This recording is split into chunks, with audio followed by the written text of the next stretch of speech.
Hey guys, here are section 4.3 notes.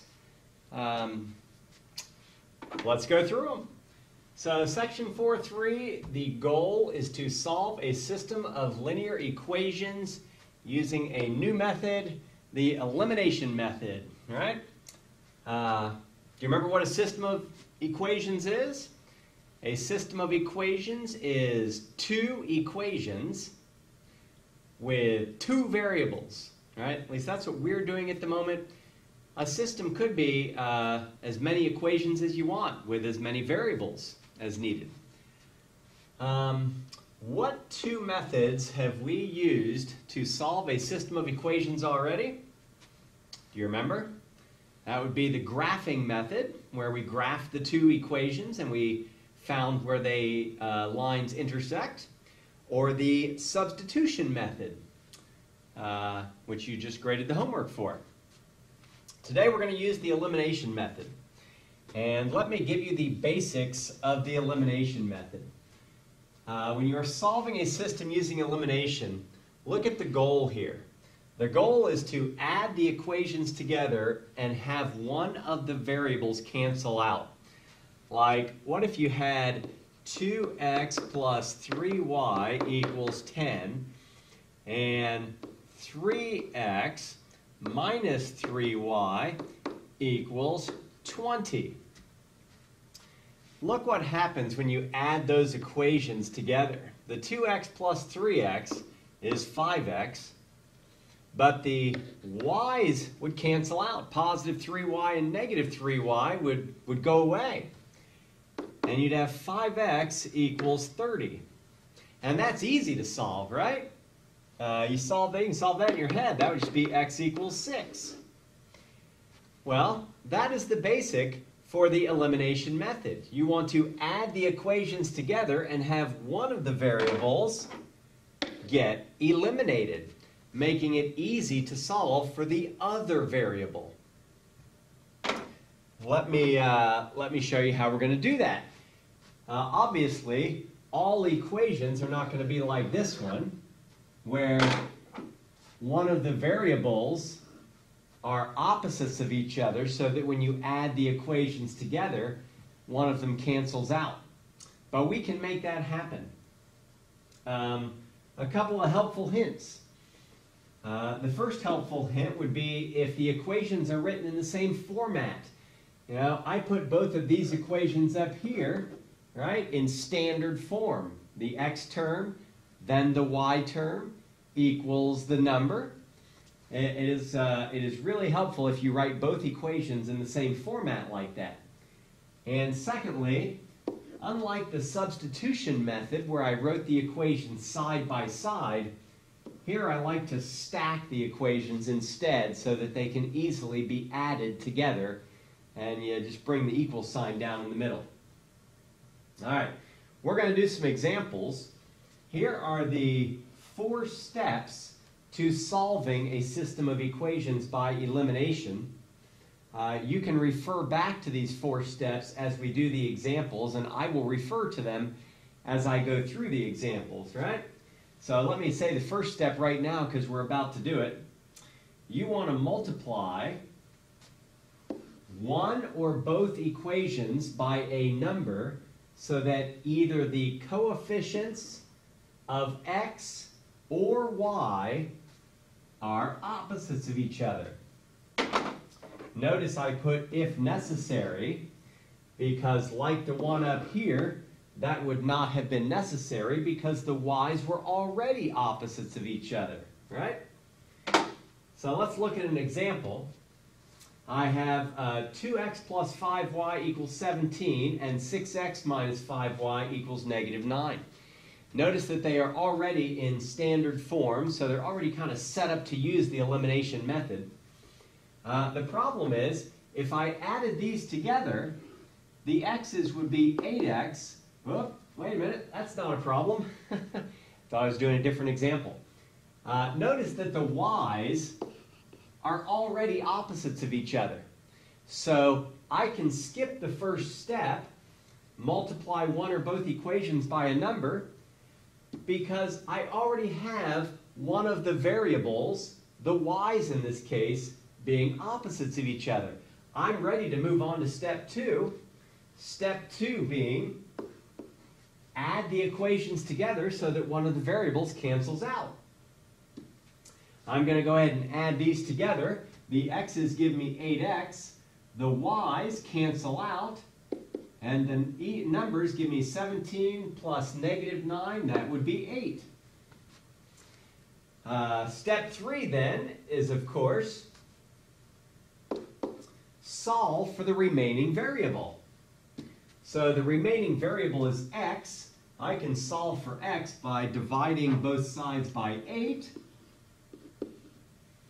And then, of course, I am left with x equals 1. So I now have half of my ordered pair. That would be the solution to this system.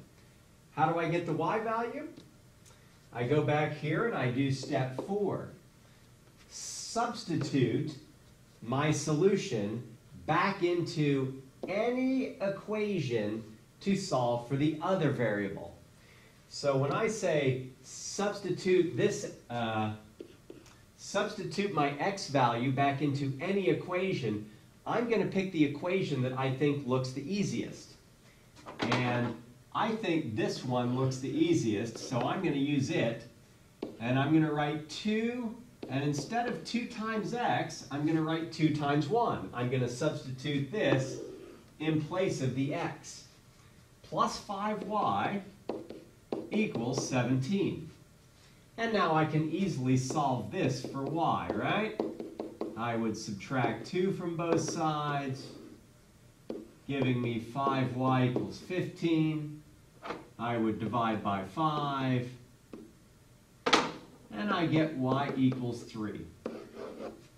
So the second half of my solution is 3. Remember, you could always check the solution by substituting your numbers back into both equations to see if it works. All right, does 2 times 1 plus 5 times 3 give you 17? It does. 6 times 1 minus 5 times 3, 6 minus 15 is negative 9. I've got the correct solution. Let's go ahead and look at example 2. Example 2, I do not have opposites. All right, the x's are 4x and 1x. Remember, there's a 1 there. The y's are the same number, negative 7 and negative 7. So since I do not have opposites, I prefer to make opposites. And the way you make opposites is to multiply one of the equations or both of the equations so that that happens. First, you need to decide, are you going to make the x's become opposites, or are you going to make the y's become opposites? And because the y's in this case are already the same number, I'm going to make them become opposites. That'll be really easy. Wouldn't it be nice if instead of these y's being negative 7 and negative 7, wouldn't it be nice if one of them was positive 7 and one of them was negative 7? Well, we can make that happen. We can multiply either equation by any number we want as long as we multiply the whole equation. I'm going to go ahead and multiply this first equation by negative 1. I chose negative 1 because that will make the negative 7 become positive 7. When I multiply it by negative 1, I get negative 4x, positive 7y, and negative 1 times 3 is negative 3. The second equation, I'm just going to leave it alone, and I would have x minus 7y equals negative 15. And now I'm ready to go ahead and do step 2. Remember, step 2 is add the equations together, and because these guys are now opposites of each other, they will cancel out. So the negative 4x and the positive 1x would be negative 3x. Bring down my equals. These guys cancel out. Negative 3 and negative 15 is negative 18. That is now easy to solve for x. I can go ahead and divide both sides by negative 3. and I get x equals positive 6.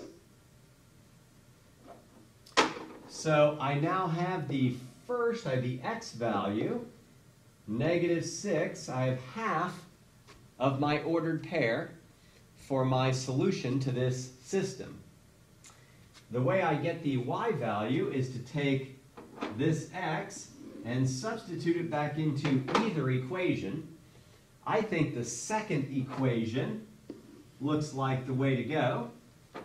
So I'm going to rewrite this as, instead of x minus 7y, it's going to be 6 minus 7y equals, negative 15. See how I just rewrote this equation, but I substituted my 6 in for the x. And then I can solve this for y. I would subtract 6 from both sides, giving me negative 7y equals negative 21. And I would divide by negative 7 and get y equals positive 3. And I've got my solution, right? Let's look at a couple other things that could happen. In example 3, again, I don't have opposites. So I need to do step 1. Step 1 is make the opposites. And I need to decide, should I eliminate the x's or the y's? I could eliminate the x's if I made this become 14 and this become negative 14. I could do that, but I think the y's actually look easier. To eliminate the y's, I need a number that both 15 and 5 go into. Uh-oh. And in this case, they both go into 15. So, wouldn't it be nice if one of those was positive 15 and one was negative 15? Well, I can make that happen. I can take this and leave it alone. But I can take the bottom equation and multiply it by something so that the y becomes negative 15. That would be multiplying it by 3. So when I multiply the whole equation by 3, the 7 is going to become 21. The negative 5 is going to become negative 15. And the 3 times 17 is going to be 51. And now I'm ready to do step 2, which is add the equations together. When I add them together, I get 19x. The y's cancel out. And negative 32 and 51 is also positive 19. That's easy to solve. I go ahead and divide both sides by 19. Get x equals 1. And I now have half of my solution. And of course, the last step is to substitute this back in and get the other half. I'm going to go ahead and just use the bottom equation. So I'm going to rewrite the bottom equation over here, but I'm going to put x in for, I'm going to put my answer in for x. So instead of 7 times x, I'm going to have 7 times 1 minus the 5y equals 17. This, of course, would be 7 minus 5y equals 17. And if I subtract 7 from both sides, I would have negative 5y. Uh-oh. The board just went crazy. Negative 5y equals 10. And if I divide by negative 5, I will have y equals negative 2. There we go. And I have my ordered pair that is my solution to my system.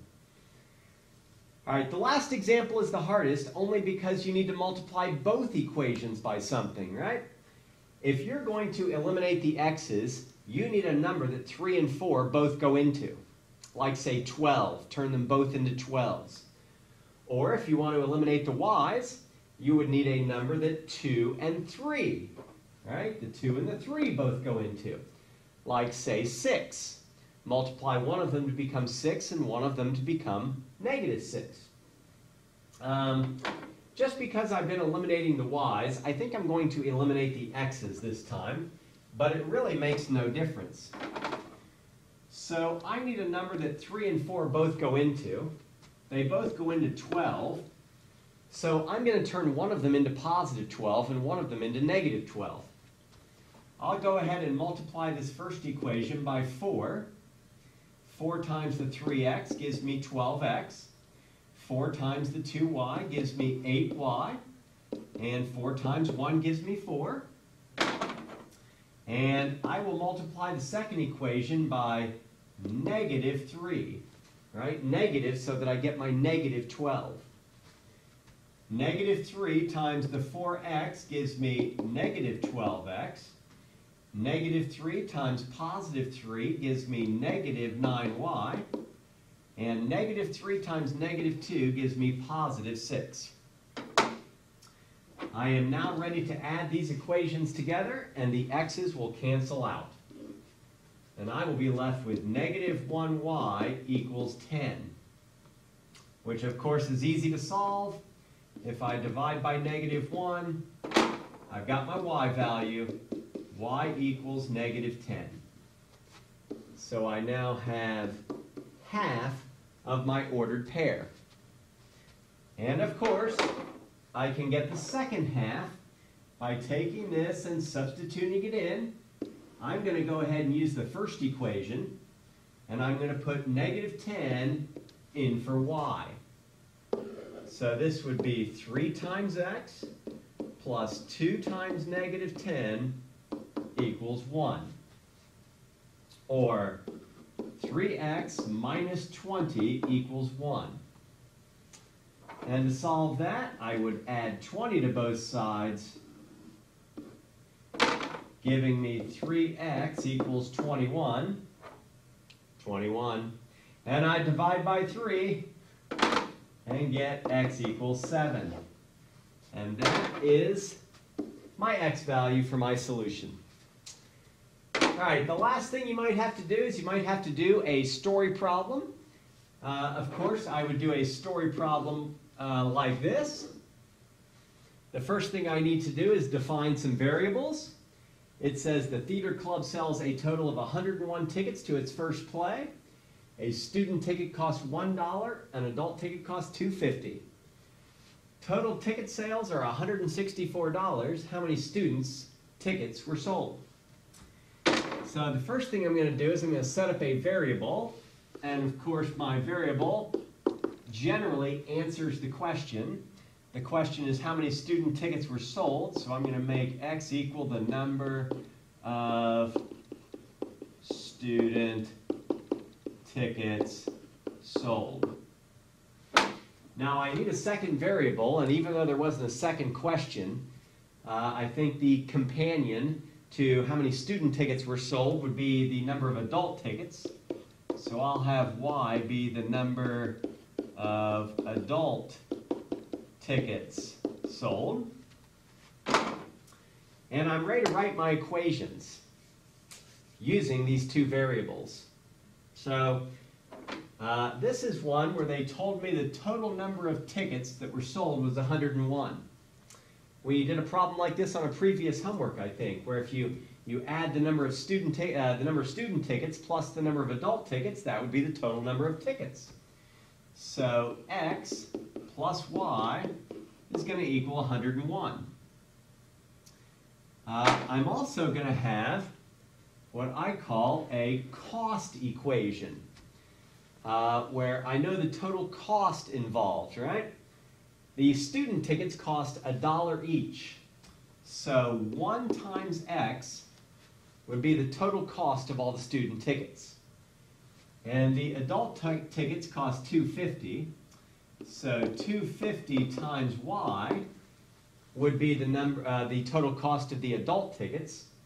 And when I add those together, I get the total cost of all the tickets, which is $164. I am now ready to solve this using my system of equations. Now, let me show you something I don't use very often. I've kind of got two choices here. I could, well, I think obviously the x's are the easiest ones to make opposites. Right now they're both 1, right? I've got positive 1x and positive 1x. And what I could do is, I could go ahead and multiply by negative 1, and that would give me a negative 1x on top, and I'd have my opposites. But I want to show you an option here, which I don't generally recommend. I think students make more mistakes when they do this. I really like making opposites and adding the equations together. But what you are allowed to do as well, instead of adding the equations, you could subtract them. When these are the same number, I could go ahead and subtract, and that would cancel out the bottom equation. Now I'm going to go ahead and do that on this one, just to show you. So 1 minus 1 would cancel out the x's. 1y minus 250y would give me negative $1.50y. And 101 minus 164 would give me negative 63. See how I subtracted each one? And then that would be easy to solve. I could divide by negative 1.50. And 63 divided by 1.5, I think, is 17? I think so. I'll check it at the end. And so I now have half my answer. And of course, I could get the other half by substituting that into one of the earlier equations. And this one's by far the best equation. X plus y equals 101. And I'll go ahead and substitute 17 in for y. And have x plus 17 equals 101. And if I subtract 17 from both sides, I would get x equals 84. And so I now have my answer. 84 is the number of student tickets sold, and 17 is the number of adult tickets. And so I would write my answer as, therefore, there were 84 student tickets and 17 adult tickets. All right. Good luck on the homework.